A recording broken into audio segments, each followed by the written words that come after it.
Welcome back to another episode of The Hollow Net. Today we're going to be talking about Mandalorians. Are they cringe or are they cool? This little video idea was given to me by a viewer of mine and a wonderful friend. He goes by Tychus Online. And he wanted me to talk about Mandalorians and like their lore and my opinions on them. Now, if we're going by modern day Star Wars lore and like the Mandalorian Baby Grogu and shit, cringe as hell. That shit sucks. Fuck that. The whole like we don't take off our helmets. This is the way. They say this is the way all the time. They have an autistic speech tic and that's their thing. Stupid, retarded. I hate it. But if we're going back to the old Lucas Star Wars, that good shit, Mandalorians are very, very cool. They're very cool indeed. If you've ever played Republic Commando, the theme song for that game, the one gets you hype as fuck. You know the one. That song that's playing is sang in Mandoa, or Mandoade, or whatever the language is called. It is the Mandalorian language singing about the war of Coruscant versus the Mandalorians at the time, which were a completely different species, fighting against the humans on Coruscant to see who would control the planet. And they're singing about killing untold swaths of humans and just fucking ruining everybody and winning the war because they're doing so well. So the fact that that song, thousands of years later in Republic culture is kind of like a revered thing, and it's insinuated from Republic Commando that the commandos are probably taught that song from a young age. It's just very funny. They're probably singing words they don't understand, and if they do, it's they're kind of just singing the fun limerick because it's like a Republic trooper singing about Republic deaths from the enemy's perspective. It's just cool.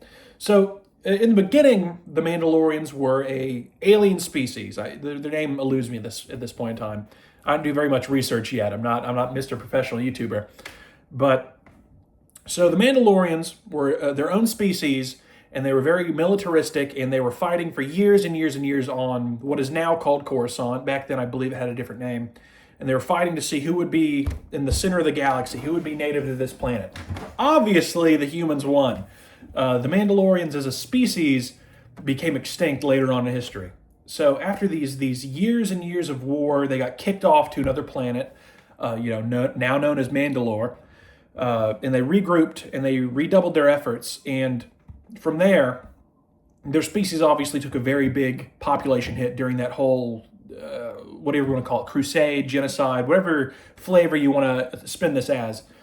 So then they're kicked off to Mandalore, and they're regrouping. They're taking over planets little by little. They're getting their military forces back up, and every time they take over a planet, they enslave everybody. They put them in shackles, and they go, "How are you going to serve us? Are you going to be like a farm planet? Are we going to ride you?" Because one of them, the basilisks, which you may know of the basilisk war droid, which they later come to know.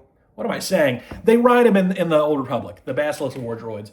They have these giant mounts. But before they were droids, the basilisks were an actual species of these like dragon sentient creatures. And they fought them, and they fought pretty well. And they said, "Hey, we just killed most of your people and took over your planet. How about we ride you like a horse?" So they end up doing that, and they whip these sentient creatures, mind you, like whipping a person so bad that he turns into like a donkey. So that's what they do with the basilisks. They fucking pussy whip them so hard they turn retarded and feral and eventually went extinct because Mandalorians don't give a shit. But they were like, "Man, those lizard things we used to ride that used to talk, but then they just only grunted, they were like kind of cool. What if we made them into robots?" And they're like, "Yo, that's awesome." So they're taking over planets, enslaving all the peoples. And obviously, if they were good enough warriors, they were like, "Well, you can fight for us, fuck it." And if they were pussies, they would just kill them all, grind them up into meat dust, whatever. So very, at this point in time, just very might makes right. And that's awesome for them. They have a giant crusade because I believe it was Exar Kun, I think, was a big Sith Lord at the time trying to rile up the Republic, and he rallied the Mandalorians to help crusade against the Republic to take it over because he's powerful and awesome. I believe that's the first Mandalorian crusade. So then you have Sith with Mandos, which will become a very common trope in years following. They do great. Every time the Mandalorians go on a crusade, they really fucking clean shop. They really get this close to winning every time. And it's really just bullshit that they don't win. But, so that's the first crusade, and the Mandalorian population is hit once again so unbelievably hard that they just go fucking extinct. But the culture lives on. I'm sure a few Mandalorians survive and spread the culture and into perpetuity. But they changed from Mandalorian from being like a blood rite, which it later also becomes, but it's more of like a culture. Anything can be a Mandalorian as long as they're following the Mandalorian code or codex, whatever the fuck you want to call it. It's a creed rather than a race, but obviously once you're in the creed, you can have a kid with another Mandalorian, and that is there for a Mandalorian child type deal. Years and years pass. The second Mandalorian crusade, very similar. Some Sith from the unknown regions go into Mandalorian space and are essentially like, hey, those Jedi are kind of fucking pussies, dude. You should go fuck them up again. You almost won, dude. And they're like, hang on a minute. He's right. We need to kill them now. So the second Mandalorian crusade kicks off. That's where you get really cool shit like the Mandalorian Knights, which are Mandalorians with Force abilities. Obviously not as powerful as like a Jedi or a Sith, but they have the lightsabers, they have Force abilities enough, and they got jetpacks and shit Mandalorian armor. Hard not to be the coolest thing you've ever seen. And they're just fucking slamming ham. They're doing awesome. It's like, I think it's based off of genetic modification, if I'm not remembering correctly. It's in the Knights of the Old Republic comic series, which you should read. It's awesome. Maybe I'll do a review on that sometime because it was a good time. Ironically, though, the Mandalorian Knights comic comes. It's the final volume that they come into play, and I'm gonna be very real with you. That last volume of Knights of the Old Republic fucking sucked. Mandalorian Knights were awesome. Everything else was pretty stinky. It was just a big fucking vibe shift. It was weird. Everything else in the whole series was fucking peak, but that last volume almost ruined it. So then, obviously, the Mandalorians of the past are gone, but their language lives on. Think of it like Latin today, except if there were like Roman successionist LARPers that were like really, really committed to the bit.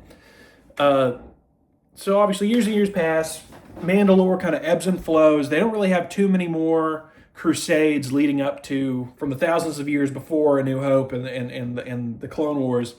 Leading up for a couple thousand years, it's just kind of Mandalore and Mandalorian space, doing Mandalorian conflicts, fighting with each other, seeing who's going to be the next big Mandalore, which has to do with like a helmet you wear, and it's a title who leads everything.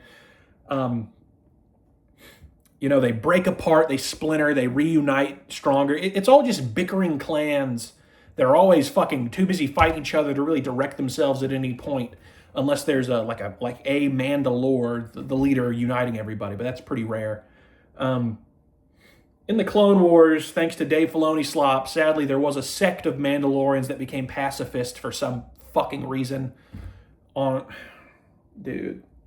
So the mental gymnastics you have to do to make the Dave Filoni slop fit into actual Star Wars is the Mandalore you see in the show is not all of Mandalore. It's like a continent or something, and it's all nuked to ash, and it's one sect of Mandalorians in this pacifist city, which is like, it's stupid. It's like making like Mongols pacifist or something.